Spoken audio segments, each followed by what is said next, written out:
So we're going to go right into it this time. I'm so excited. We're not going to talk for 15 minutes. None of this nonsense. Because this is exciting. We don't have time for nonsense. We're going to talk conspiracies. Okay, I take it back. Not the popular ones. Not the popular ones? Not the popular ones. We are not touching the ones that will turn the comment section to soup. Instead, we are touching the ones that will hopefully make everyone smile.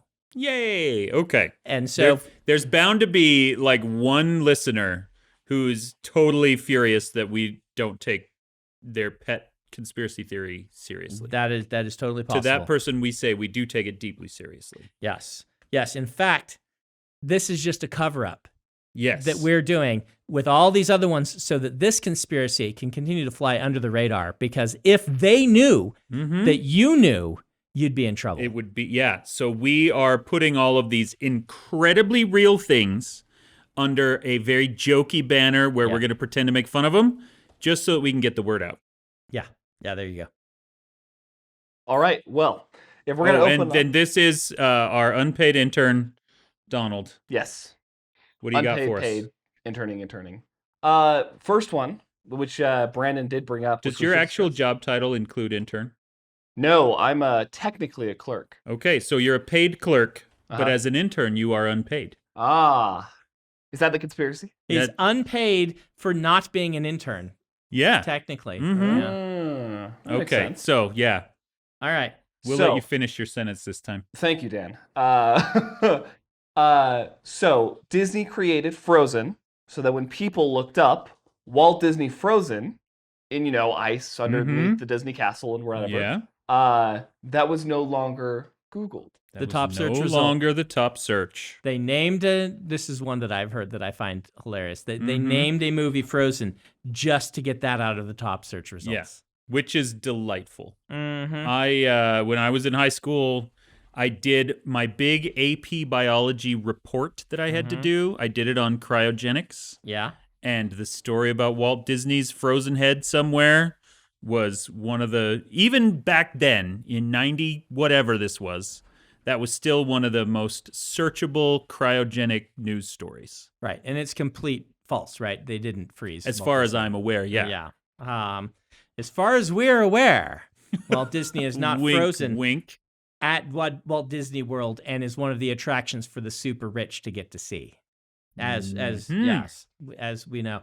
Now you said there's another similar one like this that Taylor Swift and Jets, that she went to a Jets game so that when people Googled Taylor Swift Jet, they got photos of her cheering for the Jets instead of news stories about how much gas she uses. Yeah.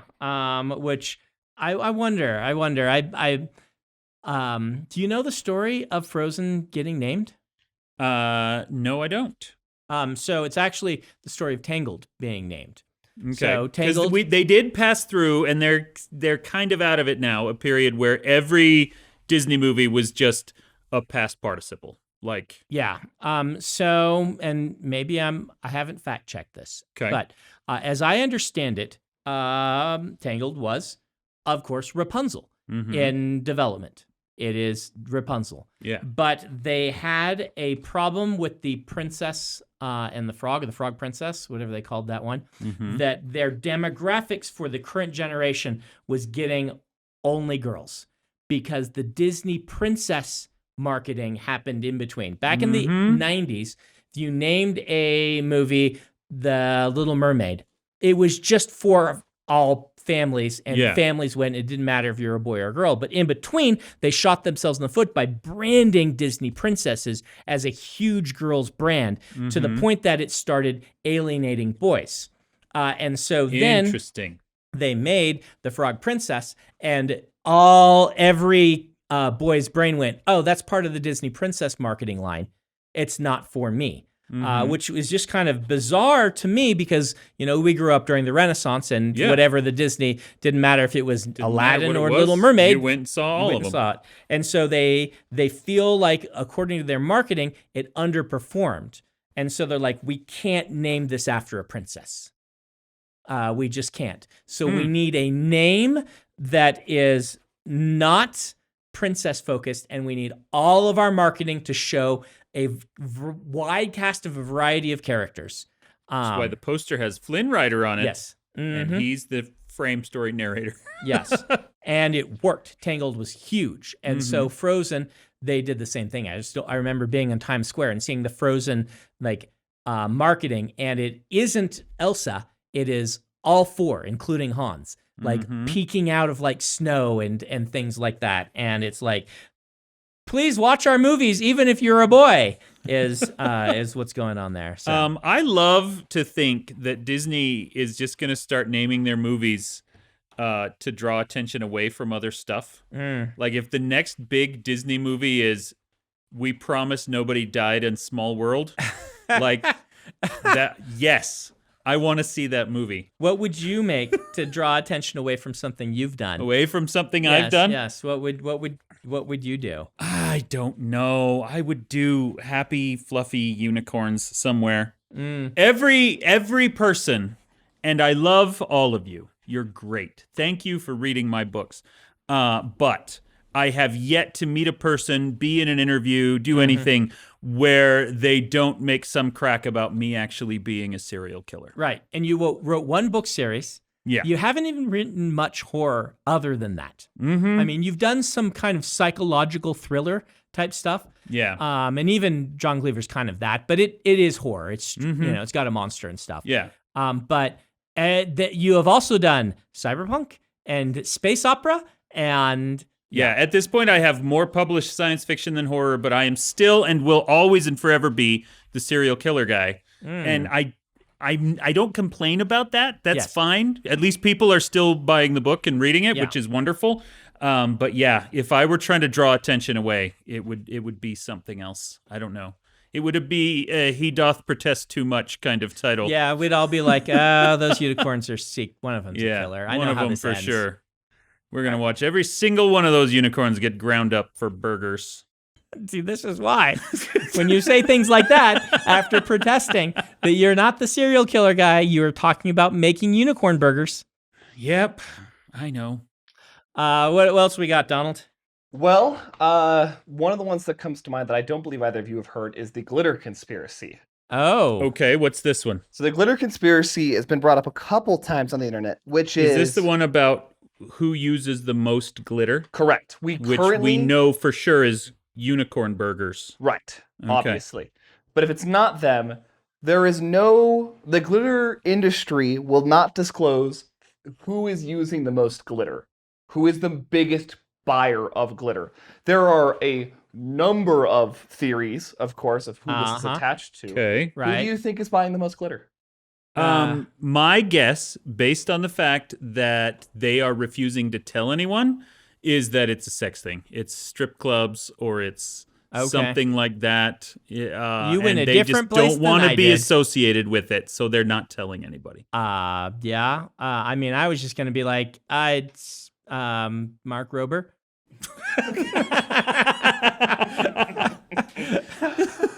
But Nice. I went to his place and there was not a lot of glitter. He did have the fart spray that he fart sprayed us. Well, that's but kind of him. Yeah, he fart sprayed and we got to smell it. It was horrible. Here's my other guess. Yeah. I do remember way back in Desert Storm, and more recently the post 9/11 attacks on Iraq and stuff, that we have bombs that basically explode over a city and then spread metallic ribbon all over. And they do these to take out power stations because it shorts them. And so maybe there could be some similar military application for metallic glitter. I don't know. That's a stretch. See, my response to this is, I don't think the glitter industry knows or cares. That they are the reason you don't have an answer is because they are a subset of another industry, that they're just paper products and they know what their buyers buy, but they don't know where it goes. It's like people saying, where does the glitter go? They're like, we don't know. Who cares? People who buy glitter? People buy glitter.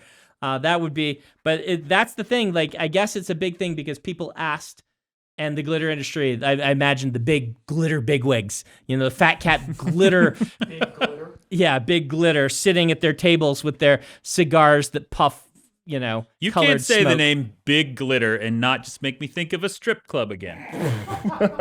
Word. Oh, Dan. For what it's worth, I think you're right. I think it's missile chaff. I think it's missile government. chaff? Oh, 100%.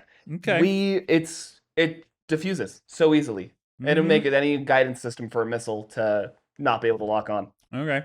Is that a prevailing internet theory, or are you just as wise as I am? It's the ones I've heard are like toothpaste, government, anything like toothpaste is surprising, but think about it. Toothpaste? There's little Is there glitter in flecks. toothpaste? We need to get out my tooth slime. Oh, What toothpaste are here's you my- buying, Donald? Like- That there's glitter specks in it. I am It's a buying little tooth strips. slime. Slime for your smile. Yep. Um. Now with twice the slime. Mega Drama Corp. All right. What's the next one you got? yeah. Next one. Bill Gates is making fake snow. I've heard this, but I can't remember why. So I mean, we live in Utah.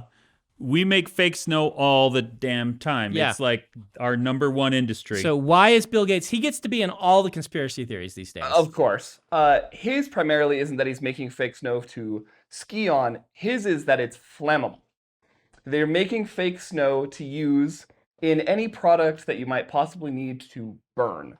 Possibly like white phosphorus is what I'm guessing. But who knows? what? Bill Gates just make fake snow? What is the connection between fake snow and phosphorus bombs? Bill Gates. This one seems extra ludicrous to me. See, I'm reminded of one of my favorite Onion headlines of all time. Okay. This is back when Al Gore was popularizing An Inconvenient Truth back in the early 2000s, the whole climate change sort of thing. And they had a giant headline that said, Al Gore caught in Antarctica with Flamethrower and Jetpack melting the ice caps.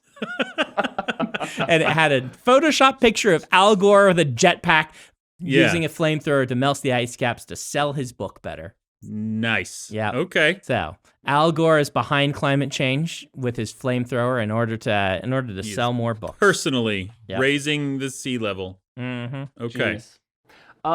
One of my favorites is that rocks are soft. Yes, I've Until read they're this touched. one. Yep. Yep. Rocks are soft until touched. Yes. Yep.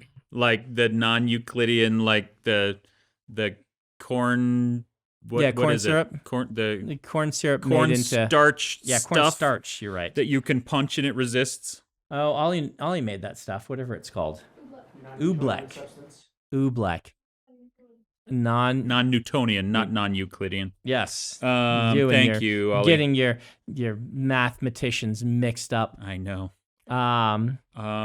Okay. So- I mean, we'd have no way of proving that wrong. Right. It's one of these things like we're all in a simulation. Is like this idea that things we cannot sense until we sense them are not what we sense until we sense them. Rocks are soft. Nothing really exists. There's another one. It's like, we're living in a simulation and nothing actually has any physical weight to it until we have to interact with it. Okay. If rocks are soft until touched, why do they not deform? Well, they're not melty. They're just not. Okay. Yeah. I guess I'm thinking still of Yeah. Oobleck. Oobleck. Okay.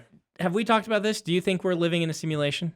I think Did we talk about this? here we haven't talked Okay. about this, and here's my argument in favor of the theory, Yeah. which is if we posit that there exists even one simulator capable of producing a lifelike experience, then there is at minimum a 50% chance that the one we're in is a simulation.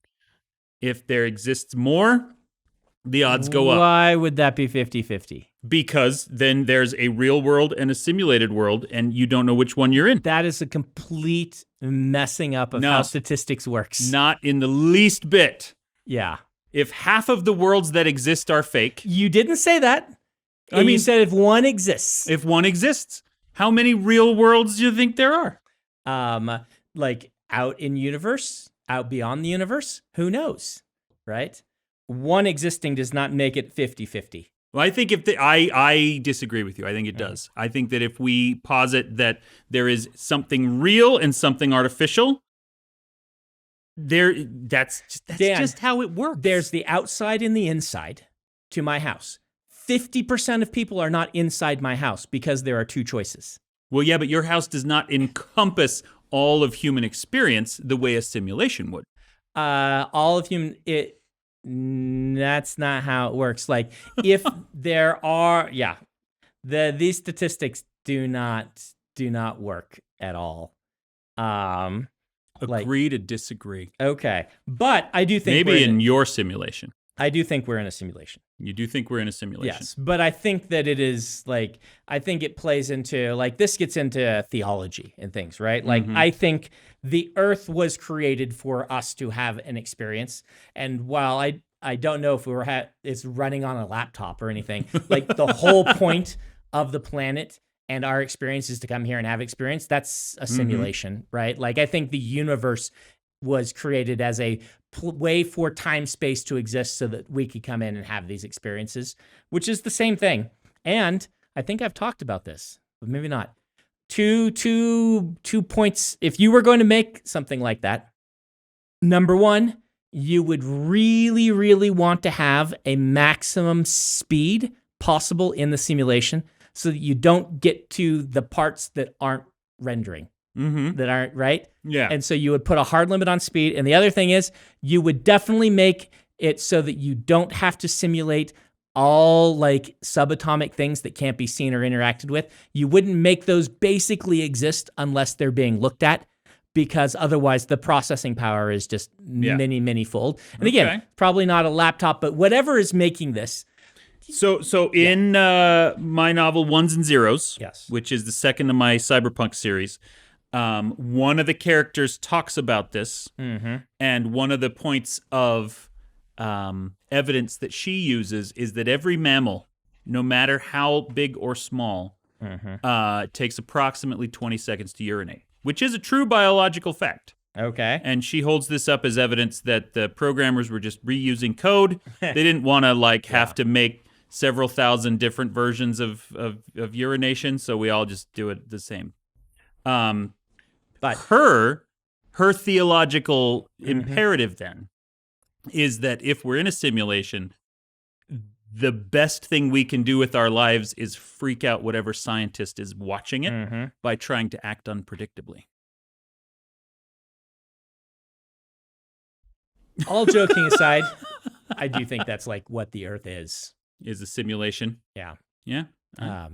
That actually fits remarkably well with our theology. I mean, that's what our theology teaches. Yeah. It doesn't use the word simulation. Doesn't use the word simulation. Makes Emily uncomfortable when I talk about it that way. But we seriously believe there's a spirit world where it's outside of time and space that people go when they die. What do you call time and space then? The place that was created to stick people in, to have an experience. That's the Matrix. Yep. So. Okay. There you are. Fair enough. The next one that I find interesting is, did dinosaurs build the pyramids? Dinosaurs, is this a conspiracy theory? Yes. Did you just add this one in because you find it hilarious? No, legitimately, I looked it up. There's a lot of variations. It's did the dinosaurs help build the pyramids? Did the dinosaurs build the pyramids? Were the Egyptians really the people and have the technology to construct it? And there's a million of these, but yes, people dinosaurs is genuinely the best one I have ever heard. That's pretty cool. I will tell you that.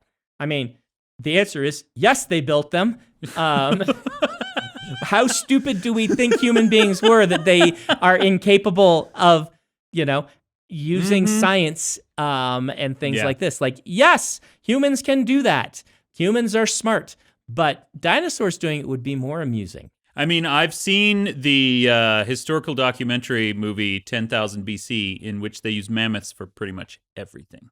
So, yeah, I totally believe that they would have done that with dinosaurs as well.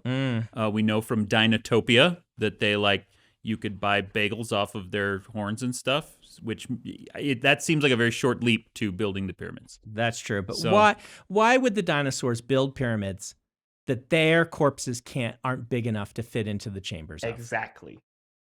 See, Maybe they were coerced into it.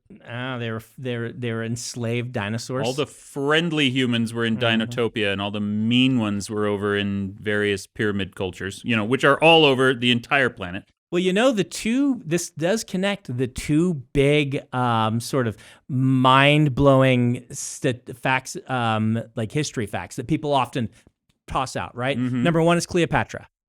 Born closer to the moon landing than the building of the pyramids. Yes. Right? And the other one is we are closer to T-Rex than T-Rex was to Stegosaurus.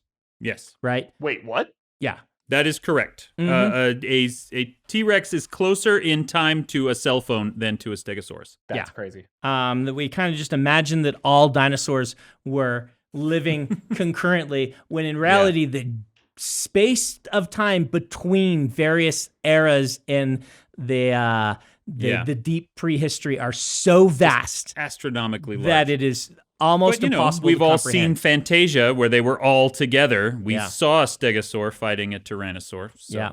And so that just brings those two, dinosaurs and the pyramids. So, Look, I mean... I don't know why that connection is even relevant, but...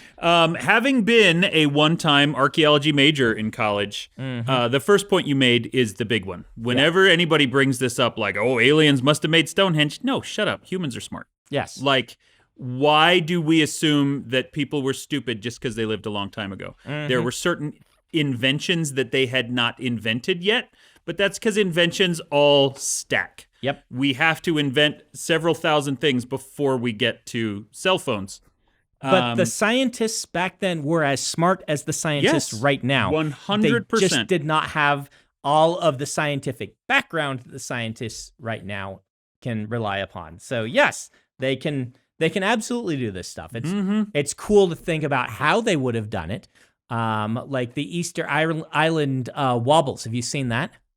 I haven't seen wobbles, no. I watched a recreation of how someone thinks they might have done Easter Island, how they moved them. How they walked them. And they walked them with ropes. Just and like everyone that's ever had to move a dresser into someone's house. They took a group of them with ropes, but they walked one of the appropriate size and weight and just got it moved. And you can do that with a rope. If we can think of that, guess what? They can think of that. So, yeah. Okay, so in the end, our answer to this one is that's the dumbest thing, but also it's 100% true. Accurate. Okay, what's next? Speaking of science, the two big ones. We'll go with the macro one. Is there a hidden planet in the Sol system? Have we been lied to all of our life that everyone is just hiding a planet? Alf is from there. Isn't Alf from that? No, Alf is from a different solar system. Oh, but he talks about the hidden planet, I swear. He probably does. Maybe he just talks about his friends there or something. The first I ever heard of the hidden planet was on Alf. And then the second was... Live action or cartoon? Live action. Oh. The second one was from Isaac Asimov's book Nemesis. Okay. Which is about the hidden planet. I am admittedly not an astrophysicist, but I have written, the Zero G series is hard science fiction about space travel. Based on what I have read, I think it is inarguable that there is an extra planet we haven't found yet. Well, right. But that one's so far distant. They're talking about one that's actually hidden. Like, where do they place it? They say typically near solar past system? Pluto. They're like, this one's past Pluto? That one's been scientifically proven. Oh, yeah? Yeah. Oh, well. Well, it is not settled matter. Okay. But yes, the evidence is overwhelming there that is it exists. something out there, probably a planet. It is influencing the orbits. No, the hidden planet... there's a few. The one that I would argue best is that it is synchronous with our orbit, so we just can't see it, and we never will see it. No, that's the one. That's the conspiracy theory one. The other ones aren't conspiracy theories. It's a matter of like scientific record that there's probably something out there. But Nemesis was like this, and the one with Alpha, it was beyond Pluto. It was right next to Pluto. He called it like Kevin or something like that. In Zero G, I call it Tacita. So that's what I want everyone to call it. Everyone call it Tacita, and then NASA will have to. Where did you get the name Tacita? It's just another god of like darkness or death or something. I think there's already a name for it that they're using. There are a handful, Yeah. but again, it's not a settled Not a matter, settled and so matter. there is not an official name or even a common name. So it would be awesome if there were another Earth that was also in the habitable zone, that was full of people that we can never see because it is opposite us, and shenanigans for why it For why Voyager's never yes. taken a picture of it. Yeah, or why it hasn't influenced the orbits Right. of Yeah. anything else. But I think Nemesis Asimov's was a rogue planet entering our solar system or something. I can't remember. It's been a long time since I read that book. It was a good book. Okay. Makes sense. The second big one, of course, ignoring flat Earth and all that stuff. Have we passed the Antarctic barrier? Is there a humongous ice wall that none of us Right. have actually seen that we have to get past to really find the true continents? We're The real secluded. Okay. Yep. Yeah. Yeah, this is one that I cannot wrap my head around.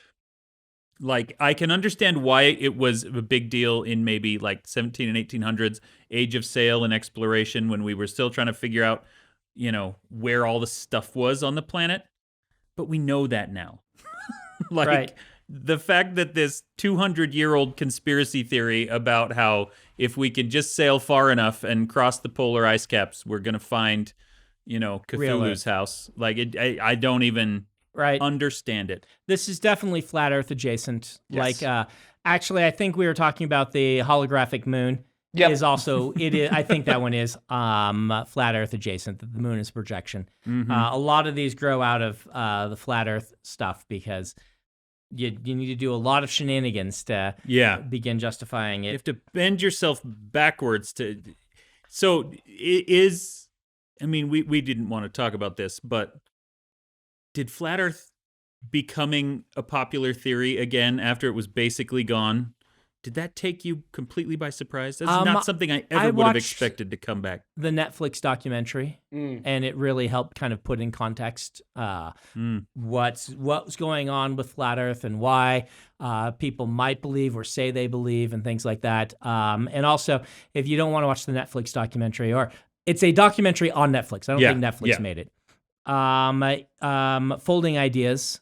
One of my favorite YouTuber documentarian has a great flat Earth episode, 2 hour long ish documentary on flat earthers and things like that. He's a little less even handed than the one on Netflix. Netflix is trying to understand. Yeah, he is. This guy's just mocking. He's not mocking, but he is also like he's like, this is why people believe something so dumb. Is kind of his tone to it. The Folding Ideas guy, he definitely has an editorial goal for his things, but a lot of his stuff's really good. Like, I know it makes people angry, but Line Goes Up is really interesting. That's his most famous one. His one on Ralph Bakshi trying to make Lord of the Rings is really good, and his Flat Earth one is really good. What's this guy's name? Folding Ideas is the channel. I'm trying to remember what his name is. I will have to look him up. But if you're looking for some good kind of YouTube documentaries, but with an editorial slant, then he's got. I know his name. It'll come to me, but but his channel's name's Folding Ideas, and he's really sharp. We mentioned as part of this the holographic moon. Which is one of my favorite conspiracy theories because it is so unhinged and so delightful. But it's one that's very common. Yes. To justify, well, I wouldn't say common. I will be honest, this is the first I've actually heard of this. Oh, okay. Yeah. In order to justify some of these conspiracy theories, the level of science and application we have to have in order to fake the moon landing or fake the existence of the moon, or to birds aren't real, which is not a real conspiracy theory. That's the Slender Man of conspiracy theories, right? Where it was made up by the internet to be a fake one to have fun. Yeah. To pull off things requires more technological prowess than just doing the thing. Right? It's like the famous line about, yes, NASA decided to fake the moon landing, but they're very exacting in how they do things, so they had to do it on location. Yeah. Like That's the Francis Ford Coppola version. But yeah, the ice wall. The ice wall would be cool. The ice wall would be cool. I would like if I were going to list ones that I wish were most true, Megalodon would probably be number one. Oh, just for because, like, megafauna are just so cool. They're inherently cool. Just innately awesome. So does but that ice wall might be number two. Does that go deeper into Hollow Earth then? Yeah. Like, would it be cool just to have full? Yeah. Hollow I mean, Earth? Megalodon has to be like some sort of Hollow Earth something. Yeah. Like my friend Dean's movie. Dean Georgeris, who wrote The Meg. Had dinner with him last month. That one has like a sea beneath the sea that megalodons live in. He writes very good screenplays. Everybody, delightful. But sometimes you want to write a hamburger rather than a steak. He wrote a very good hamburger. I love the Hollow Earth thing. All of that. I read Journey to the Center of the Earth, Jules Verne, when I was like 12. And the whole idea that if you go inside, there's different versions of this. First, the Journey to the Center of the Earth idea that there's just this big lake down there, and the Earth is riddled with holes and tunnels. But then the one I love is, that the Earth is just like an eggshell, and there's people who live on the inside surface of it with this kind of super funky black hole sun in the middle that gives light and energy. They did a version love of that stuff in the new King Kong movies. Yes. They did? Yes. Which was visually stunning. Those movies, let's talk about a cheeseburger. Oh, rather yeah. than the steak. Those movies are cheeseburgers and not steaks. But let me say the visuals on the center of the Earth where Kong comes from, and like not the last one, but the one before that, one with Mechagodzilla in it. The best one.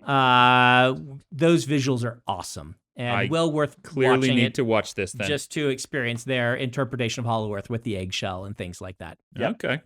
Nice. Yep. All right, we got time for one or two more. I was gonna say the last one I know we're definitely gonna talk about, but the one of my favorites that I brought up to you two was the U.S. Department of Transportation buying too many traffic barrels and just leaving them out because they don't have anywhere to store them. Don't have anywhere to put them. Just putting them on freeways. They're just gonna. I mean, that's kind of the only explanation that makes sense. Yeah. Occam's razor says this one's true. Like, we see lots of traffic barrels out there. They are doing nothing. Yeah, there's nobody working on anything. Nobody working. They're often at the side of the road. Now, detractors might say, well, that's because they tend to work at night. And so they leave the cones there because it's much easier to put the cones back on from the side to close off a lane. I say shenanigans. I agree. Yeah. I mean, is that shenanigans or is that just proof of what we're talking about? They're storing traffic cones and traffic barrels on the side of the road. They're starting construction projects to justify the existence having of all their barrels. Yeah. That makes total There we sense. go. We've cracked it. Like, why is this construction taking so long? Yep. It's not because we need to use our traffic barrels. Definitely not. The last, and of course, the most important one is the conspiracy theory market being flooded with conspiracy theories to hide the real conspiracy theory? Yes, to distract those conspiracy theorists from the most important ones is the government making up and popularizing new conspiracy theories to distract. To raise the noise to signal ratio. I'm curious to know, Donald, if when you compiled this list, does this particular theory come with any kind of favorite theories that are the market is being flooded in order to hide X and Y specifically? No. No? It is usually just the reason why every internet forum, of course, has the top 20 and they're all the same is because they can't let the real ones come through. But they We don't know what they know are. what the real ones are. Those die on the vine. Yeah. Yeah. Exactly. Because there's some evidence for that. We talked about aliens before. There was a time when the government was not even bothering to write down any UFO reports that did not include grays, because they're like, nope, this is the common one. If it's true, it's this. And this is like the conspiracy theory version of that. Right. Here's our preferred theories. We'll ignore everything else. I like this. We missed one. Does Ben really exist? Or has he always been CG on our podcast? That's where our budget goes. Is that why I'm not paid?